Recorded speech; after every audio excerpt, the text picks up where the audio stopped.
The air in Port Harcourt hung thick and heavy that October evening, laced with the perpetual scent of crude oil from the nearby refineries and the damp earth after a sudden downpour. Rainwater still dripped from the rusted zinc roof of the Ocone family bungalow in the Diobu neighborhood, a once respectable middle-class area now fraying at the edges like an old wrapper. Grace Ocone sat on the worn-out plastic stool in the kitchen, peeling yam for dinner, her slender fingers moving mechanically while her mind wandered far away. She was 18 years old, but life had aged her spirit beyond her years. Her dark skin glowed with a natural radiance even under the flickering fluorescent bulb, and her large, expressive eyes, framed by thick, natural lashes, held a quiet intelligence that her stepmother often mocked as bookish nonsense. Her figure was lithe from years of hard work rather than gym routines. Narrow waist, long legs, and a graceful neck that made her look almost regal when she stood tall, which wasn't often these days. Grief and drudgery had bowed her shoulders. 3 years had passed since her father, Mr. Enyoha Ocone, died in that horrific rig explosion off the coast. He had been a senior supervisor at one of the multinational oil firms, earning enough to send Grace to a decent secondary school and dream of university for her. "My little light," he used to call her, ruffling her braids as they sat on the veranda watching the sunset over the creeks. "You will shine brighter than all this black gold." Then the accident. Flames, screams, compensation that barely covered the funeral. The insurance payout vanished quickly. Funeral costs, debts her father had secretly accumulated trying to keep the family afloat, and most of all, Vivian's insatiable appetite for the finer things. Vivian Ocone, her stepmother, had swept in like a storm after the burial. At 42, with sharp cheekbones, flawless caramel skin enhanced by regular bleaching creams, and long Brazilian weaves that cost more than Grace's entire wardrobe, Vivian ruled the household with an iron fist wrapped in designer lace. Grace's mother had died when she was 5, leaving her father heartbroken until Vivian appeared at a church event, all smiles and sympathy. The marriage had been swift. Bella, Vivian's daughter from a previous relationship, was 2 years older than Grace and had inherited her mother's beauty and cruelty. Bella was Kavya, with a loud laugh and a wardrobe full of tight clothes that turned heads in the neighborhood. She treated Grace like an unpaid servant. "Grace, where is my dinner?" Vivian's voice sliced through the house from the living room, sharp as a machete. "And bring my phone charger. The one from Lagos, not that cheap nonsense." "Yes, Ma," Grace replied softly, wiping her hands on her faded wrapper. She hurried to comply, her bare feet padding on the cool concrete floor. The living room was a mismatch of old furniture and new luxuries. A massive flat-screen TV playing a Nollywood movie, a leather sofa set Vivian had bought on credit, and gold-framed photos of the family, mostly Vivian and Bella, on the walls. Grace's own photo from secondary school graduation was tucked in a corner, dusty. Vivian lounged on the sofa in a silk wrapper and matching blouse, gold bangles clinking as she scrolled through Instagram. Bella sat beside her, painting her nails a bright red, earphones in, giggling at TikTok videos. "Here, Ma." Grace placed the charger down gently. Vivian didn't look up. "The yam is taking too long." "Lazy girl. After your father died, I took you in like my own, and this is how you repay me? Scrubbing floors and complaining?" Grace bit her tongue. "Repay?" She cooked every meal, washed every cloth, fetched water when Nipa took the light, and endured endless insults.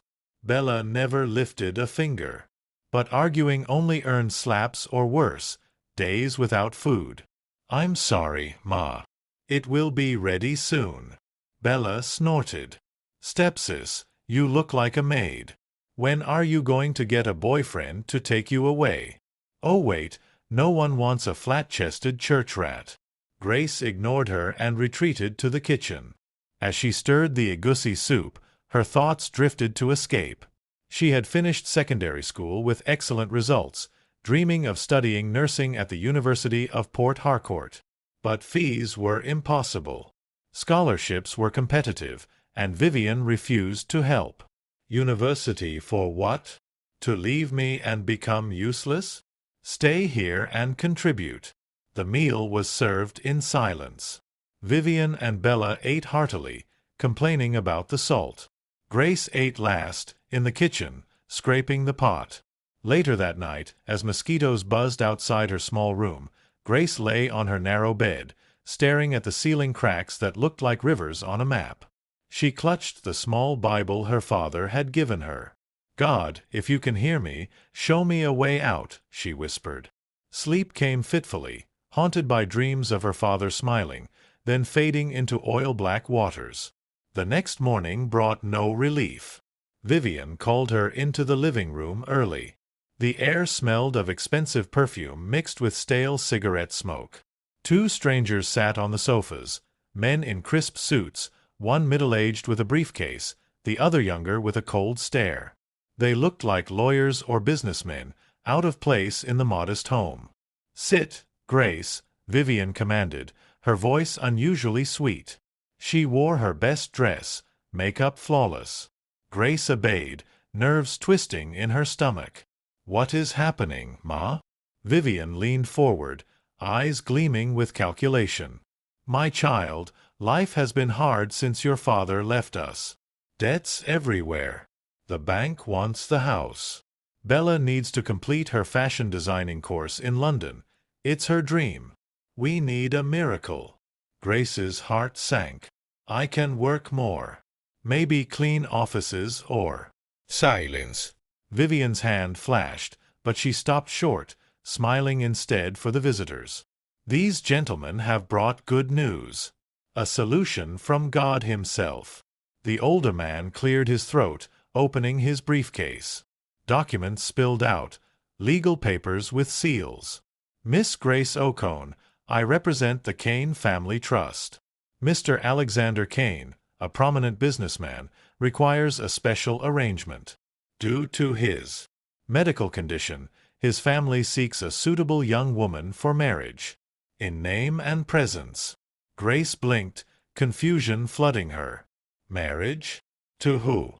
"Alexander Kane," the younger man said flatly. "Billionaire. Oil, shipping, real estate, technology. Net worth in the billions of naira and dollars. He has been in a coma for nearly 2 years following a tragic car accident on the Lagos-Ibadan Expressway. His fiancée perished. The family needs to secure the inheritance clauses in his will, which require a wife. You will live in his Ikoyi mansion, cared for luxuriously. Medical staff will handle any reproductive needs artificially if required. In exchange, your family receives 500 million naira immediately, plus monthly allowances." The words hit Grace like a slap from the gods. "Sold. Like a goat at the market. No. I can't. This is madness." Vivian's face hardened. "You will.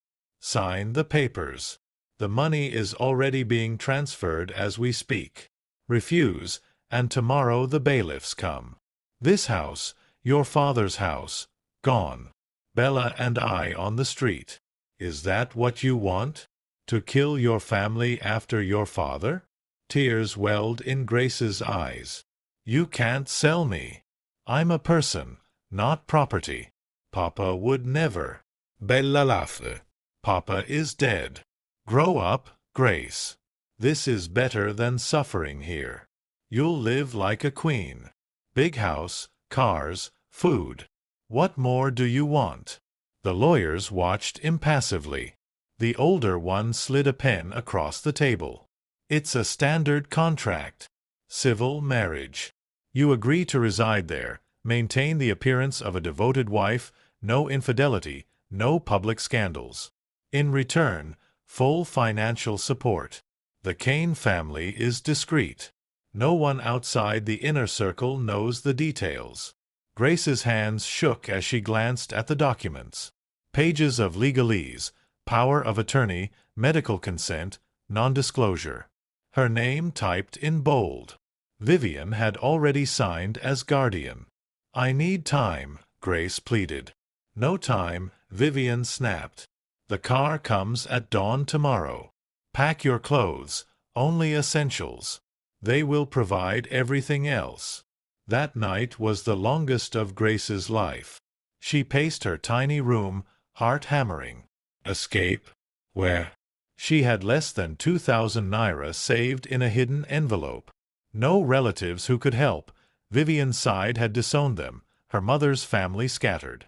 The streets of Port Harcourt were dangerous for a young girl alone. Hunger, harassment, worse. She wrote a desperate note to an old school friend on WhatsApp, but the data was low and no reply came. Rain pounded the roof again, mirroring the storm in her soul. Memories flooded her. Father teaching her to fish in the creeks, reading books together under the kerosene lamp during blackouts, promising her the world. Education is your oil well, my light. Drill deep. Now this.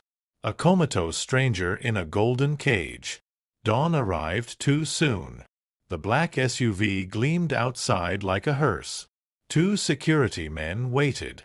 Vivian counted a thick envelope of cash from the lawyers, her eyes wide with greed. 500 million. Finally. Bella hugged her mother, smirking at Grace. Don't forget us, Mrs. Kane. Send the designer bags.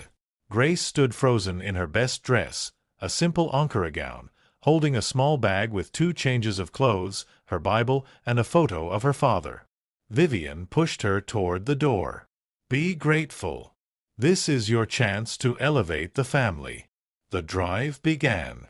Port Harcourt's chaotic streets gave way to the east-west road, then the long highway to Lagos. Grace sat in the back, silent, watching mangroves and oil flares blur past. The driver and escort said nothing. Her phone had been taken for security. Hours later, as the sun set in a blaze of orange over the Lagos skyline, they entered Ikoyi. Mansions rose like palaces behind high walls. The Kane estate was the grandest. White marble columns, sprawling gardens with imported flowers, a private lagoon where boats bobbed gently. Iron gates swung open after fingerprint scans and calls. A stern woman in a crisp white uniform met them at the grand entrance. Welcome, Mrs. Kane. I am Matron Adebayo, head of medical staff.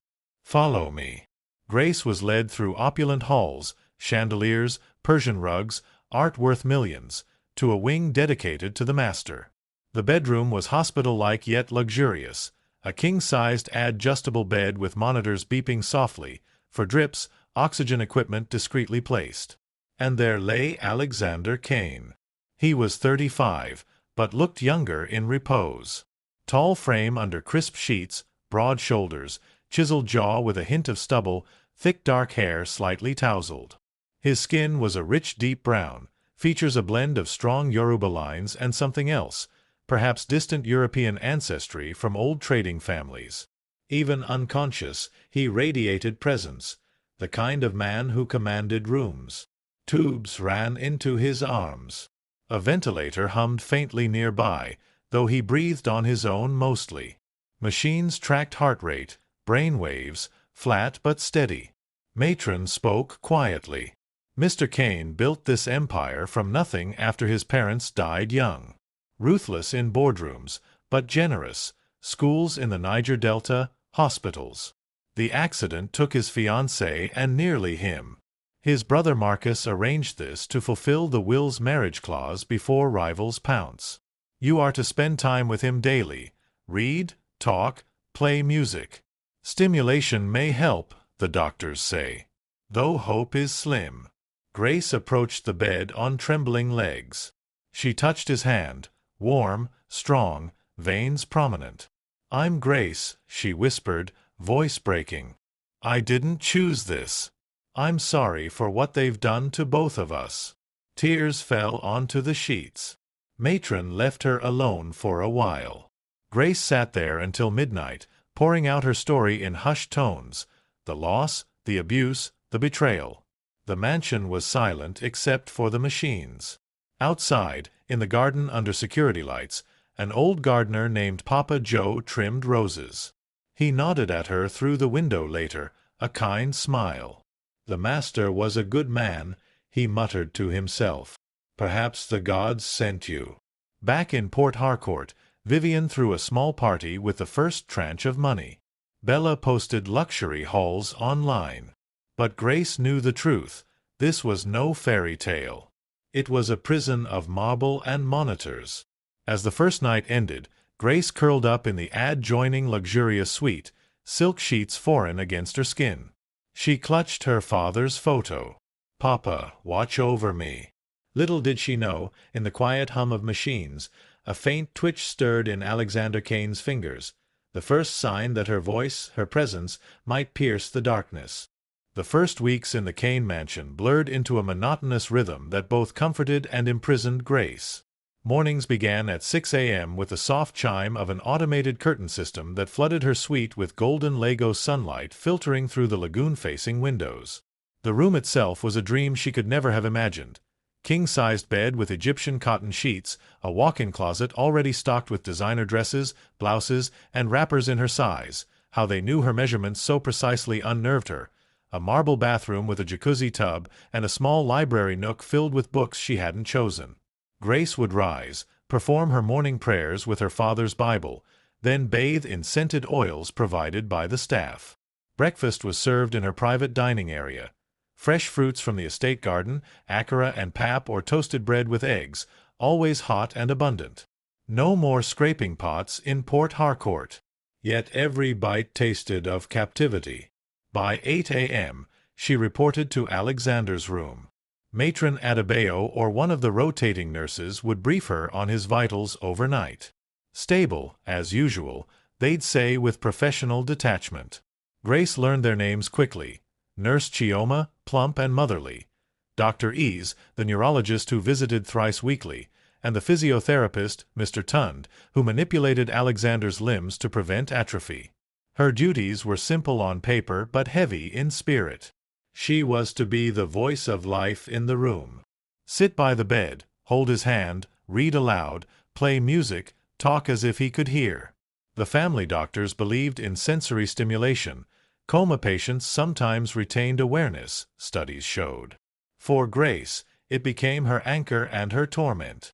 The first morning, she chose a novel from the mansion library, Chimamanda Ngozi Adichie's Americana. Her voice started shaky as she read the opening pages. Alexander lay motionless, chest rising and falling in even rhythm, monitors beeping steadily. His face was peaceful, almost handsome in a sculpted way, the strong brow, full lips, faint scar along his left temple from the crash. She wondered about the man he had been. Powerful, feared, loved? After an hour, she paused. "Mr. Kane." "Alexander." "I don't know if you can hear me. My name is Grace Ocone, now Grace Kane on paper. This wasn't my choice. My stepmother sold me for money. 500 million naira. She and my stepsister are probably spending it on clothes and parties right now." A bitter laugh escaped her. "I hope you're a good man. I pray every night that waking you isn't a mistake." She continued reading until her throat dried. Lunch arrived on a silver tray, jollof rice with chicken, plantain, salad. She ate beside him, feeling absurdly like a wife sharing a meal with a ghost. Afternoons involved music. Grace connected her old phone, Wi-Fi monitored, calls blocked, to a Bluetooth speaker. She played a mix, classical piano to soothe, then high life and Afrobeats to stimulate. She danced lightly once, humming along to Burna Boy, imagining freedom. "You'd like this, maybe? Or were you a jazz man? I don't know anything about you." Evenings were the hardest. As the sun dipped into the lagoon, painting the water orange and gold, Grace would hold his hand and confess more. "My father died in an oil rig fire. He worked hard like you probably did. He wanted me to be a nurse, to help people. Instead, I'm here, trapped in luxury. Vivian hits me sometimes. Calls me useless." Bella laughs. "I miss mangoes from our compound tree. Simple things." Tears often came. She wiped them away before staff returned. Matron Adebayo noticed the red eyes once. "It's normal to feel overwhelmed, Mrs. Kane. Many girls in your position would crumble. You're strong." Am I? Grace whispered later to Alexander. Or just surviving? The staff kept distance. Maids cleaned silently. Cooks prepared meals without chatter. Security patrolled the grounds. Tall men in black, earpieces glowing. Papa Joe, the elderly gardener, became her only informal friend. One afternoon, while she sat on the veranda reading to Alexander through an open window, Papa Joe pruned hibiscus nearby. "Small madam," he called softly in his gravelly voice. The master was a lion. Built everything from one old tanker ship his uncle left him. Helped many in the Delta. Boreholes, schools after spills. Heart of gold, hand of iron in business. This coma. Ennea bedfing. But you talking to him? Na good medicine. Keep it up. Grace smiled faintly. Thank you, Papa Joe. Does his brother visit often? Master Marcus? Every month. Sharp like knife, but not like the big master. Papa Joe glanced around.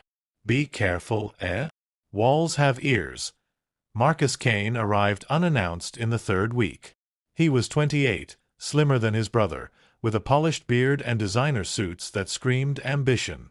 He entered Alexander's room while Grace read, his eyes raking over her like an appraiser. "So you're the purchased bride," he said, voice smooth with underlying menace. "Pretty. Younger than the last prospect. How's my brother?" "Any miracles yet?" Grace stood, polite but firm. "Vitals stable, sir. Doctors say consistent stimulation helps." Marcus chuckled, circling the bed. He checked monitors, then turned to her. "Good. The board is restless. Cousins circling like hyenas. This marriage buys us time. Fulfill your role, Grace, and you'll be rewarded beyond the contract. Fail." He left the threat hanging, patting her shoulder too familiarly. "Enjoy the luxuries. Few get this chance." After he left, Grace shivered. She confided in Alexander that night. "Your brother scares me. He looks at me like I'm an asset, not a person. If you wake, please see me as human." Routine deepened. Grace explored the mansion when allowed. Vast living rooms with ocean views, a home theater, gym, indoor pool. She exercised daily, swimming laps to clear her mind, running on the treadmill while watching news. Her body toned subtly, the hollows in her cheeks filled from good food. She requested books on business and nursing. Staff delivered them without question. In quiet hours, she studied, taking notes. "If I ever leave," she told Alexander, "I'll need skills, not just survival." One evening, power outage hit Lagos, NEPA at work. Generators hummed to life, but the sudden darkness reminded her of home. She lit a candle, permitted for ambience, and sang old Igbo lullabies her father taught her. Soft melodies about moonlight and ancestors. Alexander's hand, which she held, seemed warmer. Was it imagination? Back in Port Harcourt, Vivian's life escalated. Grace overheard a monitored phone call arranged by matron.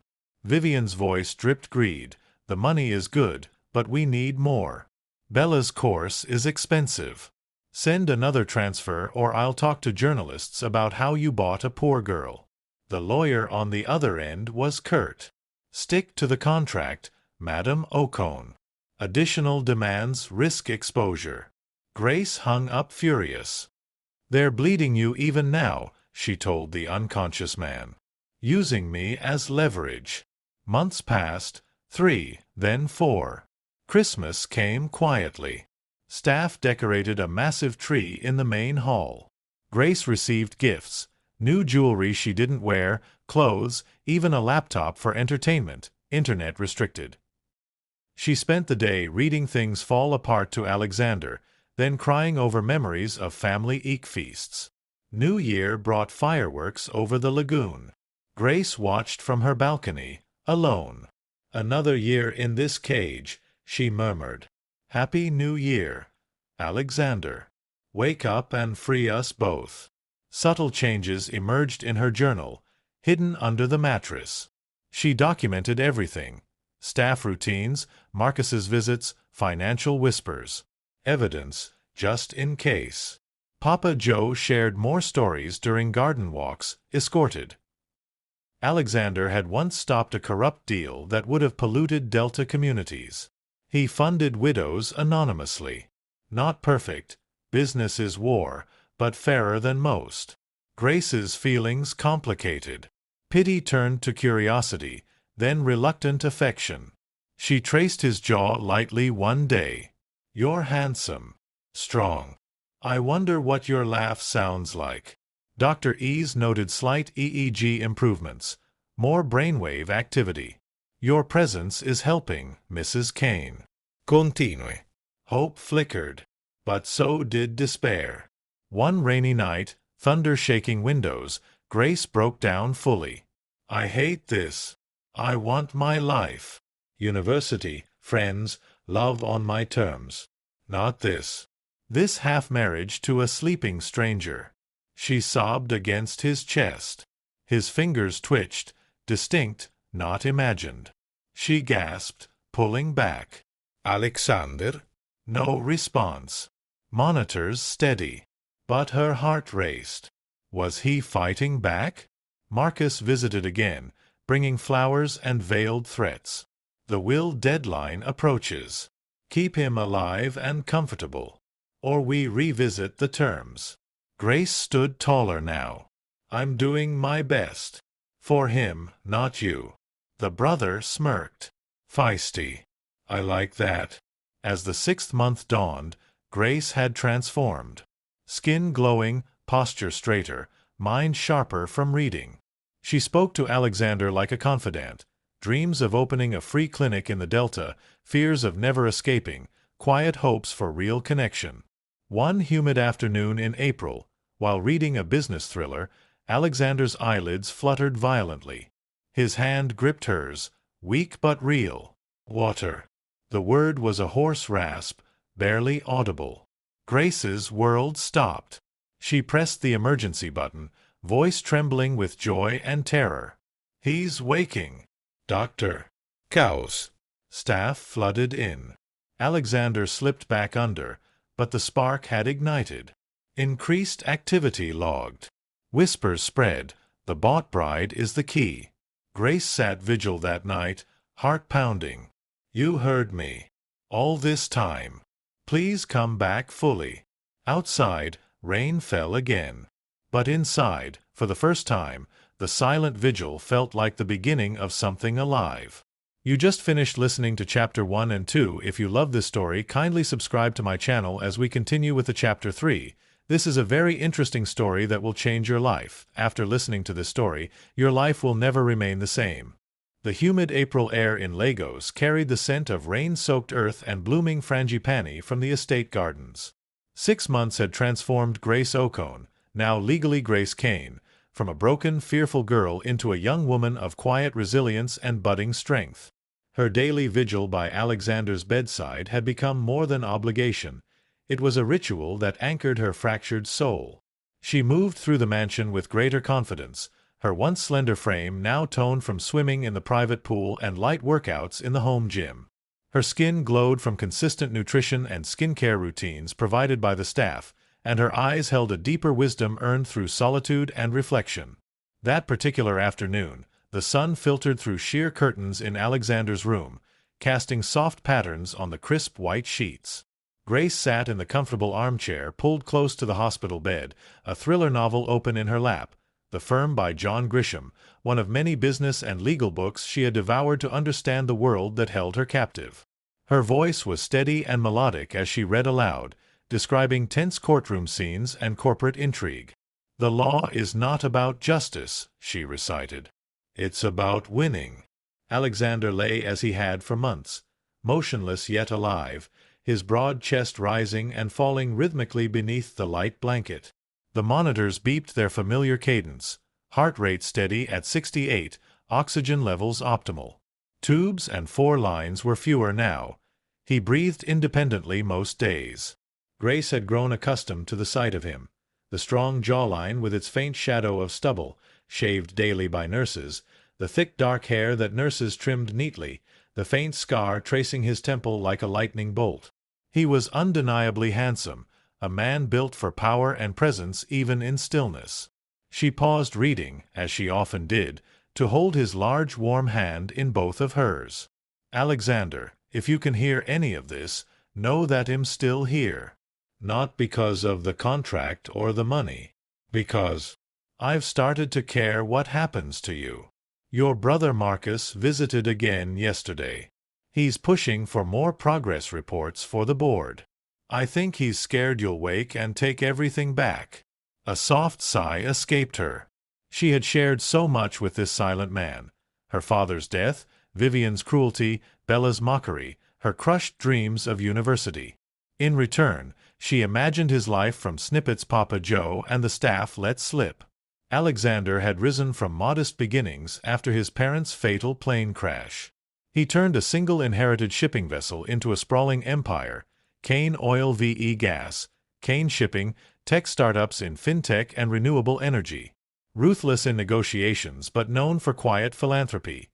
Funding schools in polluted Delta communities, hospitals for rig workers, scholarships for girls. A lion with a conscience, Papa Joe called him. Grace continued reading for another hour, her voice growing slightly hoarse. She set the book down and switched to music, connecting her phone to the speaker. Soft piano instrumentals filled the room first, Chopin's Nocturnes, then transitioned to something livelier, a gentle Afrobeats track by Wizkid. She hummed along, swaying lightly in her seat. "You probably listened to jazz or classical in your boardroom days," she murmured with a small smile. "High life, maybe? I don't know your tastes. But this is home for me." The rhythm of survival and joy mixed together. As the music played, Grace stood and moved to the window, gazing at the lagoon where sunlight danced on the water. Birds called from the gardens. Papa Joe waved from below, his weathered face breaking into a grin. She waved back, a small comfort in her isolated world. Lunch arrived, grilled fish with yam porridge and fresh vegetables. She ate beside the bed, occasionally offering commentary as if on a date. "The cook outdid herself today. You'd enjoy this, I think. Strong flavors, like a man who built an empire from nothing." Dr. Ease arrived for the weekly check. The neurologist, a bespectacled man in his 50s, reviewed charts and performed routine tests: light in eyes, reflex taps. "Brain activity has shown subtle increases over the past weeks, Mrs. Kane. Your consistent stimulation is noteworthy. Some comas respond to familiar voices, touch, emotion. Keep going." Hope stirred in Grace's chest, fragile as a butterfly. "Any chance he hears me?" "Possibly. The brain is mysterious. Speak from the heart." After the doctor left, Grace returned to Alexander's side. The afternoon heat built, and she fanned him gently with a traditional hand fan, then read more. Exhaustion crept in. She leaned her head against the bed rail, still holding his hand. It happened without warning. Alexander's eyelids fluttered. Not the random twitches she had seen before, but deliberate movement. His fingers, long and strong, curled around hers with surprising weakness but unmistakable intent. Grace's breath caught. "Alexander?" His lips parted, dry and cracked. A raspy whisper escaped, "Water." She bolted upright, heart slamming against her ribs. "You spoke. Oh God, you spoke." Tears sprang instantly. She grabbed the bedside cup with a straw, carefully lifting his head to help him sip. Most of it dribbled, but some went in. His throat worked. His eyes opened, hazel, sharp even through the fog of long sleep. They focused hazily on her face for several seconds. Confusion, then a flicker of something else. Recognition? Curiosity? "Oh, are you?" The words were labored, barely audible, but clear. "Grace," she replied, voice trembling with joy and fear. "I'm Grace." "Your wife." "On paper." The contract. I've been here with you. He frowned faintly, processing. Pain crossed his features. Accident. Elena. His fiancée's name. Then his eyes closed again, body sinking back as if the effort had drained him completely. Grace pressed the emergency button. Within minutes, the room filled with medical staff. Dr. Ease rushed in, Matron Adebayo barking orders. Monitors were checked, blood drawn, EEG hooked up urgently. He spoke. Grace repeated, almost laughing through tears. He asked for water. He asked who I was. Dr. Ease's eyes widened behind his glasses. This is significant. Increased cortical activity. We need scans immediately. Mrs. Kane, you may have just triggered a breakthrough. The next hours were a whirlwind. Alexander was taken for CT and MRI scans, portable equipment brought in to minimize movement. Grace paced the hallway, hands clasped in prayer. Papa Joe found her and offered a quiet hug. The gods heard your songs, small madam. The lion stirs. Marcus arrived by helicopter within 2 hours, face a mask of calculated relief and suspicion. What exactly happened? He demanded in the private waiting area. Grace recounted every detail. Marcus studied her closely. Convenient. The bought bride wakes the king. The board will love this narrative. But don't get ideas, Grace. This changes nothing about the contract. I don't want anything except to go home eventually, she said quietly. Or for him to be well. Marcus laughed coldly. Home? To that greedy stepmother? Stay useful, and you might get a generous settlement when this is over. Over the following days and weeks, progress was incremental but miraculous. Alexander drifted in and out of consciousness. Full wakefulness came in bursts, brief conversations, confusion about the lost years, flashes of memory. He remembered the crash, the screech of tires, Elena's scream, blackness. The coma was a void. Physiotherapy intensified. Mr. Tund guided him through simple movements. Grace assisted where allowed, holding water, reading newspapers aloud to catch him up on world events, playing his favorite music once preferences were revealed, a mix of old-school highlife and jazz. Their first real conversation happened on a quiet evening 2 weeks after the initial spark. Alexander sat propped against pillows, still weak but alert. His voice was gravelly but gaining strength. "Tell me the truth about this marriage," he said, hazel eyes locking onto hers with piercing intensity. Grace swallowed, sitting beside the bed. She told him everything. Her father's death, Vivian's abuse, the lawyer's visit, the 500 million naira, the threats. No embellishments, no self-pity. Just facts. Alexander listened without interruption. When she finished, silence stretched. Then, my brother arranged a slave contract while I lay here. Disgusting. I'll deal with him. But the will. Grace began. The will can be challenged. You were coerced. I won't hold you prisoner. Her heart twisted. Freedom, so close. Yet something in his gaze, respect, curiosity, the beginning of warmth, made her hesitate. I've been here 6 months. I've talked to you every day. I don't hate you. I want you to recover fully first. He reached for her hand, grip stronger now. You stayed when others wouldn't. Even paid ones left after weeks. Why? Because no one deserves to be alone in the dark, she whispered. A faint smile touched his lips, the first she had seen. It transformed his face, softening the hard lines of the billionaire into something human. Thank you, Grace. From then, their interactions deepened. He asked about her life in detail, her favorite books, foods, dreams of nursing or business. He shared fragments of his past, building the empire through sleepless nights and risky deals, the loss of Elena that left him guarded, his quiet regret over environmental impacts in the Delta. I want to do better, he said one afternoon during a garden visit, wheelchair at first, then assisted walking with cane. The flowers bloomed vibrantly. Papa Joe beamed nearby. Renewables. Community funds. You've seen the worst of my world. Help me see the human side. Grace blossomed under his attention. She no longer felt like property. Tutors were hired discreetly. She studied business administration online. Alexander listened to her ideas on sustainable oil practices, nodding approval. Sharp mind. Wasted in that house. Attraction grew slowly, naturally. One evening on the balcony overlooking the lagoon, moonlight silvering the water, Alexander, now walking short distances unaided, took her hand. I don't remember choosing you, Grace. But every day awake, I choose to know you. Their first kiss was tentative. His lips brushed hers softly, tasting of mint and strength. It deepened with mutual hunger. Years of his isolation, months of her loneliness melting away.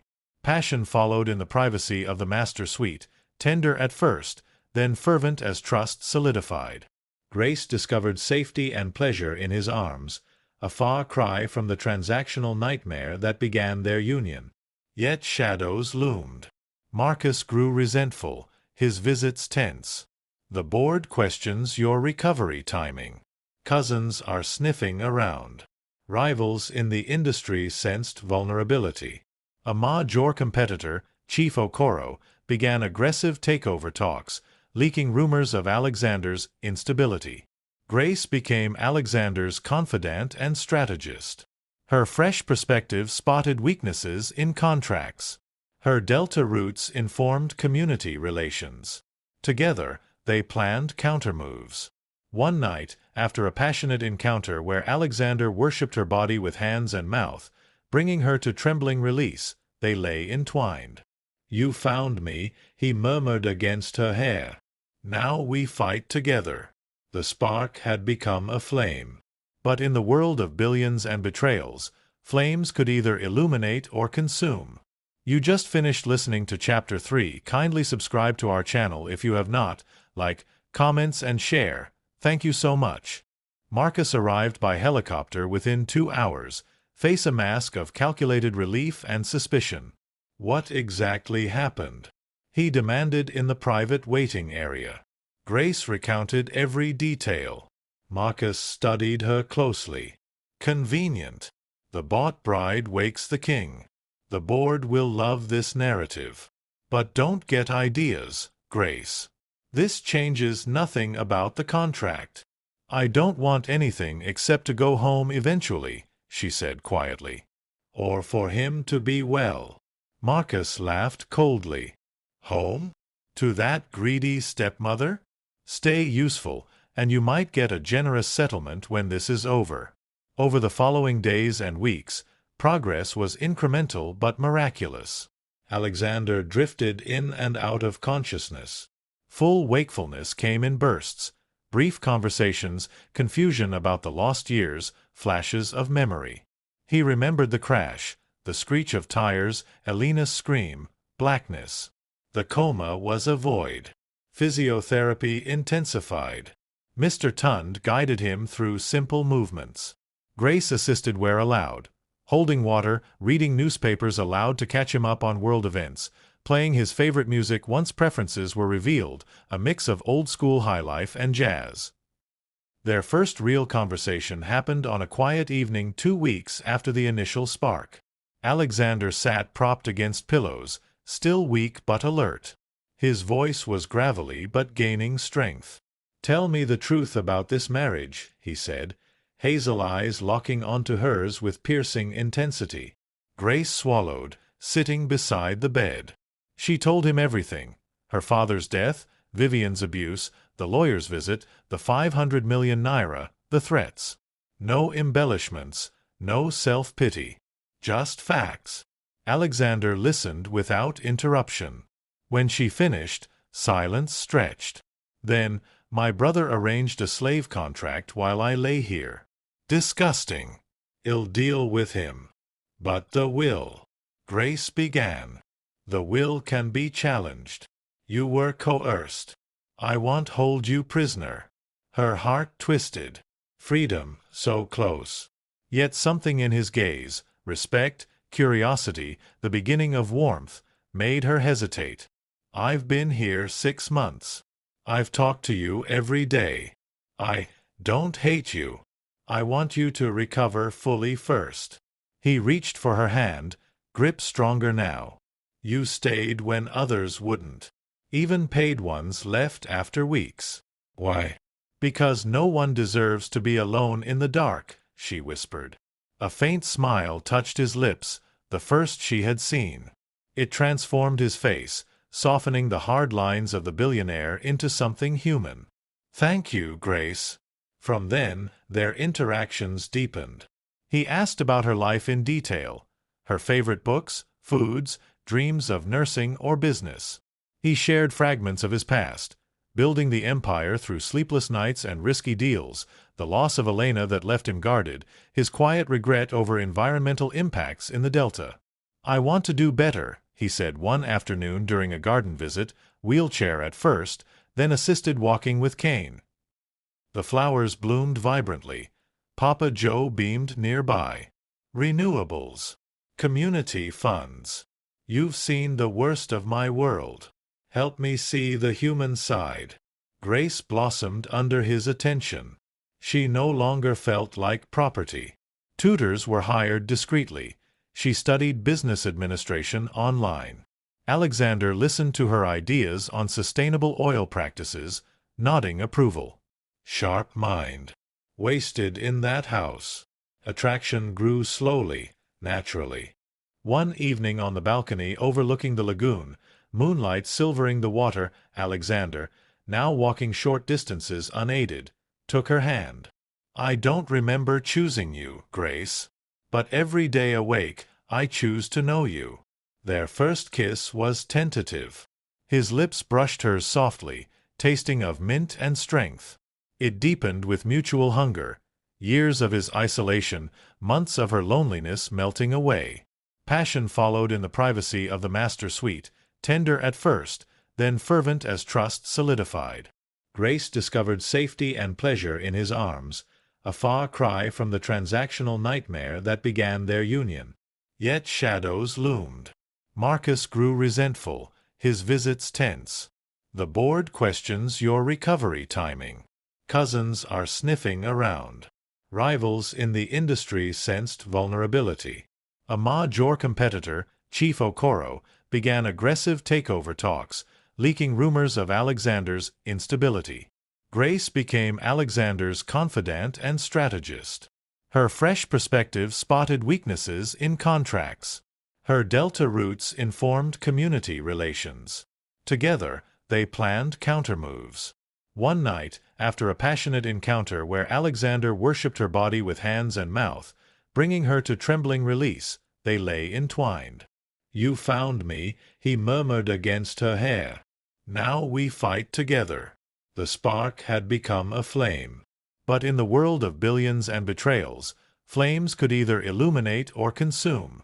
You just finished listening to Chapter 3. Kindly subscribe to our channel if you have not. Like, comments, and share. Thank you so much. Recovery transformed the Kane mansion from a silent mausoleum into a hub of cautious optimism and simmering power struggles. Alexander Kane regained strength with remarkable speed once the spark ignited, his body responding to physiotherapy, nutrition, and, Grace privately believed, the human connection that had pierced his long darkness. By late May, he walked unaided for longer stretches, his broad shoulders filling out again under tailored shirts, his hazel eyes regaining their legendary sharpness. The cane became a prop he used less each day, more for show during board video calls than necessity. Grace watched the metamorphosis with a mixture of awe and quiet fear. The man she had spoken to for months was emerging fully, decisive, brilliant, and intensely focused. Yet he treated her with a gentleness that surprised her. Mornings often began with him pulling her close in the master suite, his hands tracing the curves she had once hidden under loose wrappers. Their intimacy was a revelation, passionate, exploratory, built on trust rather than obligation. He learned her body with patient dedication, bringing her pleasure that left her trembling and breathless, whispering praises against her skin. "You are not a contract, Grace. You are a gift I never expected." She, in turn, surrendered to the safety she found in his arms, her past traumas easing under his touch. Yet she remained guarded. Freedom had been offered, but her heart now tangled with new emotions. Marcus Kane's visits grew more frequent and hostile. The younger brother arrived one humid afternoon in a sleek black Range Rover, flanked by 2 aides. Alexander received him in the grand study overlooking the lagoon, Grace seated quietly at his side. She had taken to wearing simple but elegant dresses, her natural beauty enhanced rather than hidden. "Brother," Marcus greeted with a forced smile, eyeing Grace possessively. "You look remarkably recovered. The board is impressed. But questions remain about the marriage clause. Some wonder if it was truly fulfilled in spirit." Alexander's voice was still. "The marriage is legal. Grace has been here every day. Unlike you, who treated my coma as a business opportunity." Marcus bristled. "I kept the empire afloat. While you slept, rivals circled. Chief Okoro has been buying shares aggressively. He's spreading rumors about your mental fitness." Grace spoke up calmly, drawing on months of secret study. "The recent financial reports show discrepancies in the subsidiary accounts. Offshore transfers that don't align with project logs. Perhaps we should audit those before pointing fingers outward." Both brothers turned to her. Alexander's lips curved in quiet pride. Marcus' eyes narrowed. "The little Delta girl plays accountant now? Careful, Grace. Your role was companionship, not strategy." "She stays," Alexander said flatly. "And she's right. We audit everything, starting with your oversight period." The meeting ended tensely. Later, in private, Alexander pulled Grace onto his lap in the study. "You continue to amaze me. Where did you learn to read balance sheets like that?" "Books from your library," she admitted, leaning into his chest. "And boredom. I had months to study while talking to you." He kissed her deeply, hands sliding under her dress. "Then let's celebrate your sharp mind properly." Their lovemaking that afternoon was urgent and fiery, clothes discarded hastily on the Persian rug, bodies moving in perfect sync until they shattered together in release. Yet external threats mounted. Chief Okoro, a rival oil magnate with political connections, sent veiled threats through intermediaries. A tabloid leak, traced suspiciously to Marcus Circle, hinted at bought brides and coma schemes in the Kane empire. Social media buzzed briefly before Alexander's PR team quashed it, but damage lingered. Vivian reappeared like a bad omen in early June. She arrived unannounced at the gates with Bella, both dressed in flashy new outfits funded by the initial payout. Security alerted Alexander, who insisted Grace be present. They met in the formal receiving hall, marble floors gleaming, chandeliers sparkling. Vivian's eyes widened at the opulence, then narrowed on Grace. "My daughter looks well. Married life suits you." Now, about the monthly stipends, the contract promised more support for the family. Alexander stood tall, voice cold and commanding. "The initial payment was generous. Your coercion of an 18-year-old girl into this arrangement borders on trafficking. Further demands will trigger full investigation. We have records, Mrs. Ocone. Signed documents. Witnesses." Bella whined. "Grace, don't be ungrateful. We raised you." Grace stepped forward, voice steady. "You sold me. You hit me. You laughed while I suffered. I owe you nothing." Vivian's face twisted in rage. "You think you're better than us now? One rich man in your bed and you forget where you came from?" Alexander's security escorted them out firmly. As the gates closed, Vivian shouted threats about exposure. Alexander pulled Grace close afterward. "They will not touch you again. I promise." That night, Their passion held a protective edge. Alexander worshipped every inch of her, murmuring, "Mine to protect, not possess." Grace climaxed with his name on her lips, tears of release and relief mixing. Freedom beckoned openly. Alexander drafted divorce papers, generous settlement, property, full education funding. "You've given me back my life. I won't chain you to a forced marriage. Choose freely, Grace." She stared at the documents in their bedroom one moonlit night, the lagoon shimmering below. "I could leave tomorrow. University in the UK or America. A new start." He watched her, shirtless and powerful in the lamplight. "Yes. And I would miss the woman who sang to me in the dark." Erarteikte. Months of vigil had forged something real. She tore the papers slowly. "I choose to stay. Not because of money or contract. Because I see the man you are becoming. And I want to build with you." Their kiss ignited into fervent lovemaking, slow, deep, meaningful. He took his time, lips and tongue exploring her until she begged, then entering her with controlled power that had her crying out in ecstasy. They reached peak together, bodies slick and entwined, hearts sinking. Strategic partnership deepened. Grace's insights proved invaluable. She reviewed contracts with fresh eyes, spotting loopholes in Okoro's overtures. Her Delta background informed community engagement strategies, town halls, genuine restitution funds that countered negative press. Alexander included her in key calls, introducing her as "my wife and trusted advisor." One late-night strategy session in the study turned intimate. Amid scattered papers, Alexander lifted her onto the desk, kissing her hungrily. "You are my equal, Grace. Not my purchase." Clothes were shoved aside. He took her there passionately, her legs wrapped around him. Moans echoing softly until climax left them both spent and laughing. Marcus confronted them days later, cornering Grace in the garden while Alexander was in a meeting. "Enjoying your upgraded status? When he tires of the novelty, you'll be discarded like the rest. I could offer you more, discreetly. Protection. Money." Grace slapped him hard. "Touch me again and I tell Alexander everything." Marcus rubbed his cheek, eyes dark. "Watch your back, bought girl." Alexander's fury upon hearing was controlled but lethal. He accelerated the audit. Evidence emerged of Marcus skimming during the coma, millions diverted. A board meeting was called. The climax built toward the high-stakes board gathering in late June at a Lagos conference center. Alexander, fully recovered in a sharp bespoke suit, presented irrefutable data. Grace stood beside him, poised in an elegant gown, her voice clear as she detailed the discrepancies she had flagged. Board members murmured in approval. Marcus was ousted from key positions, shares frozen pending full investigation. Rivals like Chief Okoro backed off as Kane Empire unified under Alexander's renewed leadership.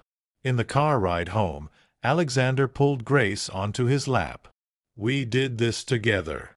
Their kiss was triumphant, leading to heated touches in the privacy of the tinted SUV, hands exploring, breaths mingling, postponed fully until the mansion.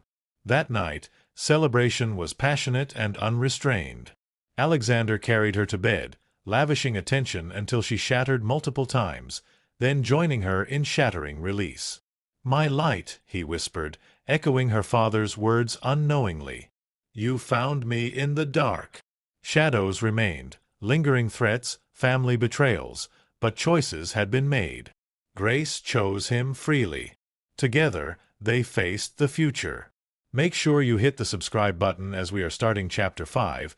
What happened will surprise you. The Lagos sun blazed high over the Kane estate as the final board confrontation unfolded in the grand conference hall of the Empire's headquarters. Alexander Kane stood at the head of the long mahogany table, his presence commanding the room like the lion Papa Joe had always called him. Fully recovered, he moved with the fluid power of a man who had clawed back from death's edge. His bespoke navy suit hugged his broad shoulders, and his hazel eyes burned with renewed fire. Beside him, Grace stood tall in a tailored cream gown that accentuated her graceful figure, her natural beauty radiant under the chandelier light. No longer the frightened girl sold into a contract, she was now his partner, poised, informed, and unbreakable. The board members, 12 powerful men and women from oil, shipping, and finance, watched in tense silence. Marcus Kane sat at the far end, face pale and jaw clenched, flanked by his few remaining allies. Chief Okoro's representatives observed via video link, their hostile takeover bid hanging in the balance. Alexander's voice rang clear and authoritative. During my absence, certain individuals exploited the situation. Evidence presented today shows unauthorized transfers totaling over 3 billion naira. Marcus, you were entrusted with oversight. Instead, you diverted funds for personal gain. Grace stepped forward, tablet in hand, her voice steady despite the pounding of her heart. She projected slides she had helped prepare, charts of discrepancies, timestamps, bank records cross-referenced with project logs. These transfers coincided with periods when Mr. Kane was incapacitated. Community development funds meant for Delta villages were rerouted. Environmental remediation projects stalled while payments cleared to shell accounts linked to family members. Murmurs rippled through the room. Marcus shot to his feet. This is slander. The girl is an outsider, a purchased wife with no standing here. Alexander's gaze turned icy. Grace Kane is my wife and my advisor. She has more integrity than you displayed in 2 years. Her observations during my coma, documented meticulously, form the backbone of this audit. Deny it again, and we go public with everything. One by one, board members voted. Shares were frozen. Marcus was removed from all executive roles. Security escorted him out as he hurled threats. You'll regret this, brother. And you, he pointed at Grace, will end up back in the gutter where you belong. The rival bid from Chief Okoro collapsed shortly after. Alexander's renewed leadership, combined with Grace's suggested community outreach program, town halls in the Delta, genuine restitution, scholarships, shifted public narrative. Media stories turned positive, Billionaire's miraculous recovery and social turnaround. In the weeks that followed, Grace and Alexander solidified their bond. Mornings often began with shared workouts in the gym or swims in the pool, bodies gliding through water before passion overtook them in the private cabana. Alexander's touch remained reverent yet hungry. One golden morning, after laps, he pulled her from the water, dripping, and took her right there on the lounger. His mouth explored her breasts, her stomach, lower until she arched and cried out. He entered her slowly, deeply, their rhythm building to a shared, shattering climax under the rising sun. "You are my strength," he whispered afterward, holding her close. Grace traced the scar on his temple. "And you are my light," returned. Vivian and Bella's interference ended decisively. Legal teams pursued fraud charges over the coercion and additional demands. The stepmother and stepsister faced court dates, their lavish lifestyle crumbling as assets were clawed back. Vivian sent desperate messages begging for mercy. Grace read them aloud one evening, then deleted them. "They taught me survival. Now I choose mercy by not destroying them completely, but they stay far away." Alexander approved. "You have a bigger heart than I do." Their second wedding was intimate and heartfelt, held in the estate garden under a canopy of flowers Papa Joe had tended lovingly. Only a handful of trusted staff, Papa Joe as witness, and a few reformed board allies attended. Grace wore a flowing white gown with traditional Igbo beadwork accents, her hair in elegant braids adorned with gold. Alexander, in a white linen suit, looked at her with open adoration as they exchanged vows, not of contract, but of choice. "I take you, Grace, not as obligation, but as my partner, my love, my equal," he said, voice thick with emotion. She replied with tears, "I take you, Alexander, as the man I found in darkness and choose in light." The kiss that sealed it was deep and promising. That night, Their honeymoon began in the master suite transformed with candles and rose petals. Alexander undressed her slowly, worshipping every curve with lips, tongue, and hands. He brought her to peak after peak, oral devotion that left her sobbing in pleasure, then powerful thrusts that had her nails digging into his back. They made love for hours, exploring positions, whispering endearments, until exhaustion and multiple releases claimed them at dawn. Life settled into a beautiful rhythm. Grace enrolled at the University of Lagos for a business and nursing dual program, attending classes while Alexander's drivers ensured safety. She balanced studies with empire work, her insights on sustainable practices leading to new green energy divisions. Alexander supported her fully, proud of her achievements. Months turned to years. Their daughter, Enioha Kane, named after Grace's father, arrived 2 years later, a healthy, bright-eyed girl with her mother's lashes and her father's strong features. The birth was emotional,